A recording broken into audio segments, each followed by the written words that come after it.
Someone might be subtly controlling your thoughts, your emotions, and even your decisions right now. And you might not even realize it. Today, we're diving deep into the shadows of human interaction. I'll reveal 10 psychological manipulation techniques commonly used by sociopaths and other toxic individuals. If you can recognize these patterns, you'll gain an invaluable shield against those who seek to control you. Stay with me until the very end to discover powerful strategies to protect your mind and reclaim your autonomy. Technique number 1, love bombing. This is an intense display of affection, attention, and flattery, often very early in a relationship. Imagine someone you just met showering you with constant compliments, expensive gifts, and declarations like, "You're my soulmate," or "I've never felt this connection before." In a romantic relationship, it feels like a fairy tale, making you believe you found the perfect partner. At work, a new colleague might praise your every idea, making you feel indispensable. Among friends, someone might suddenly become your biggest fan, always agreeing with you and making you feel incredibly special. The manipulator uses this overwhelming positive reinforcement to quickly establish a deep emotional bond and dependency, making you feel indebted and disoriented. This intense affection isn't genuine love. It's a calculated tactic to disarm you and create a foundation for future control. Technique number 2, gaslighting. This insidious form of manipulation makes you question your own memory, perception, and sanity. They might deny events that clearly happened, twist your words, or insist you said something you didn't. For example, in a relationship, after an argument, they might say, "I never said that, you're imagining things," or "You're being too sensitive." In the workplace, a boss might deny giving you a specific instruction, making you doubt your competence. Among friends, they might recount a shared experience completely differently, leaving you confused and isolated. The goal of gaslighting is to erode your self-trust, making you increasingly reliant on the manipulator's version of reality. You start thinking, "Maybe I am crazy," or "Maybe I really did misunderstand." This constant questioning of your own mind is a powerful tool for control, leaving you vulnerable and disoriented. Technique number 3, silent treatment. This isn't just ignoring someone, it's a deliberate act of emotional punishment and control. When you've upset them, or they want something from you, they might suddenly cut off all communication. No replies to texts, no eye contact, just cold, calculated silence. In a romantic relationship, your partner might disappear emotionally for days, leaving you in agonizing suspense. At work, a colleague might suddenly exclude you from conversations or meetings, creating an uncomfortable and isolating atmosphere. Among friends, they might stop responding to your calls or messages, making you feel like you've been cast out. This tactic forces you to chase them, to apologize, often for things you didn't even do, just to end the unbearable discomfort and regain their attention. The silence isn't peace. It's a weapon designed to make you feel worthless and desperate for their approval, thereby reinforcing their power over you. Technique number 4, guilt tripping. Manipulators are masters at making you feel responsible for their emotions, their problems, and even their failures. They'll use phrases like, "After everything I've done for you, how could you?" Or, "If you really cared about me, you would." In a relationship, your partner might constantly remind you of their sacrifices, making you feel guilty for pursuing your own needs.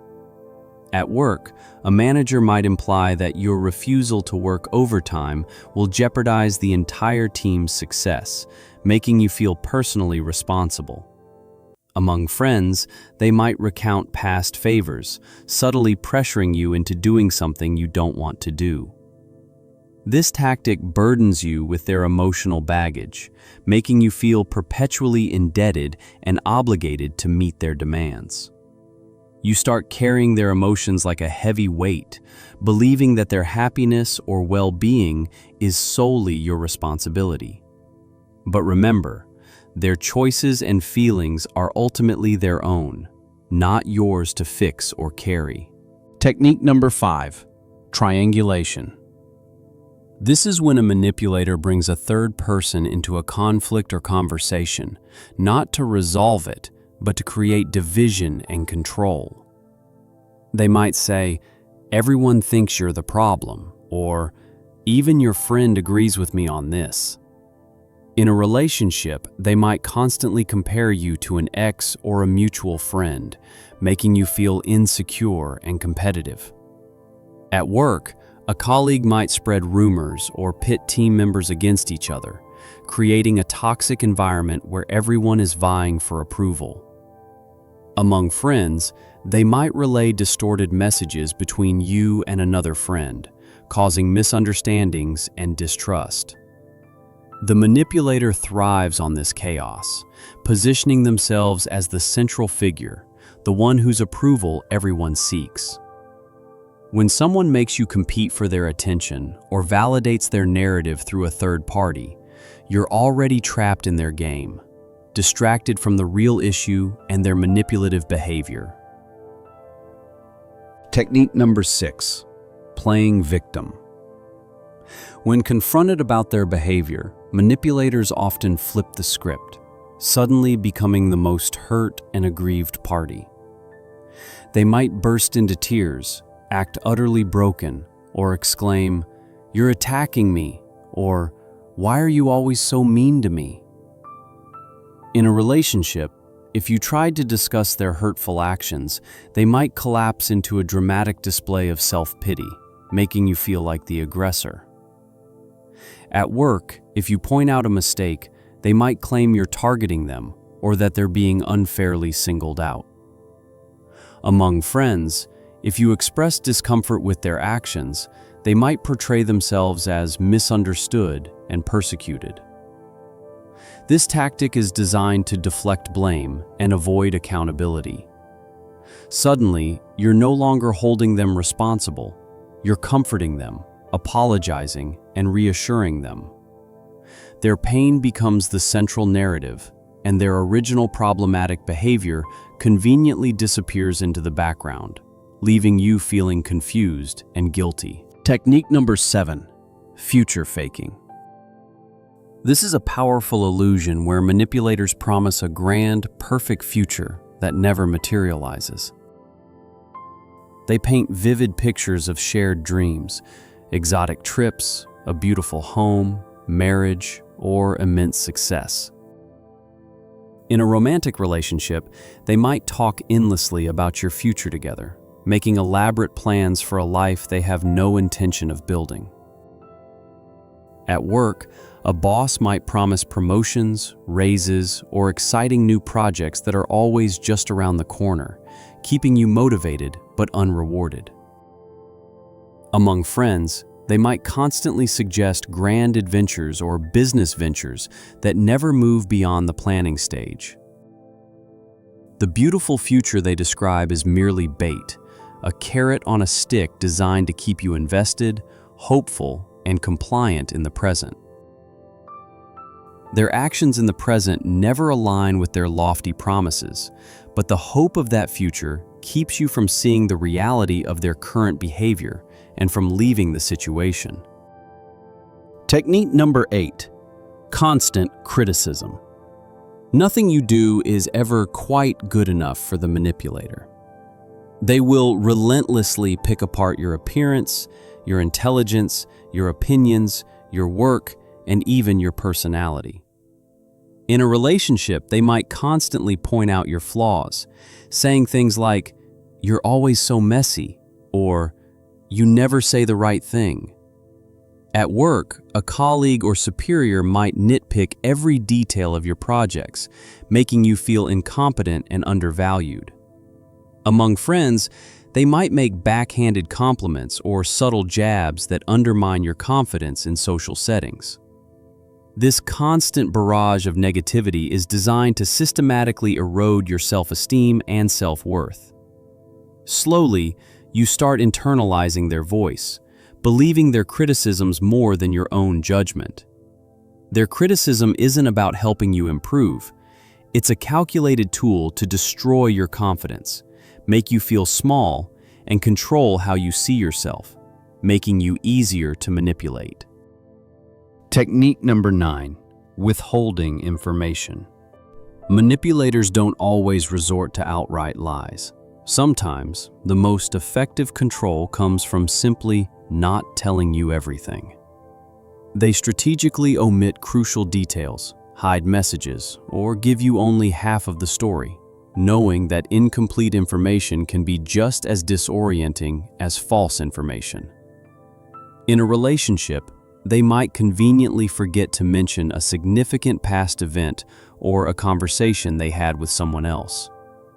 At work, a team member might hold back vital data or context, making your contributions seem less effective or causing you to make errors. Among friends, they might selectively share information about social gatherings or group decisions, leaving you feeling excluded and out of the loop. The less you know, the more confused and dependent you become. This tactic keeps you in the dark, unable to make informed decisions or fully understand situations, thereby increasing their power and control over your reality. Technique number 10, threatening to leave. This is a direct appeal to your fear of abandonment and loss, weaponizing your emotional attachment against you. They might say, "If you don't do this, I'll walk away," or "No one else will ever love you like I do," or "I can't be with someone who acts like that." In a romantic relationship, they might pack a bag or constantly bring up breaking up whenever they don't get their way. At work, a superior might imply that your job is on the line if you don't comply with unreasonable demands. Among friends, they might threaten to end the friendship or exclude you from the group if you don't conform to their expectations. This tactic forces you into compliance, making you agree to things you wouldn't otherwise, just to prevent their departure. They exploit your fear of being alone or losing something valuable. However, someone who genuinely cares about you does not use your fears as a negotiation tool or a means of control.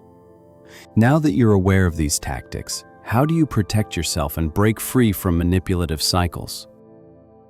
First, name the behavior. When you recognize a tactic, internally or externally say, "This is gaslighting," or "This is guilt tripping." Naming it helps you detach emotionally and see it for what it is. Second, set clear boundaries. Decide what you will and will not accept. Communicate these boundaries calmly but firmly. Manipulators thrive on blurred lines. Clear boundaries are your shield. Third, talk to someone you trust. Share your experiences with a friend, a family member, or a therapist. An outside perspective can validate your feelings and help you see the situation clearly, countering the manipulator's isolation tactics. Fourth, educate yourself continuously. The more you understand about manipulation and healthy relationships, the harder you are to control. Knowledge is your ultimate power in these situations. If you feel unsafe or trapped, please reach out for professional help and create a safe exit plan. Your well-being is paramount. If any of these techniques felt uncomfortably familiar, or if you've experienced them, comment below. I see it now. Share this video with someone who needs to understand manipulation and protect themselves. And for more deep dives into dark psychology and human behavior breakdowns, make sure to subscribe to Mind Hush.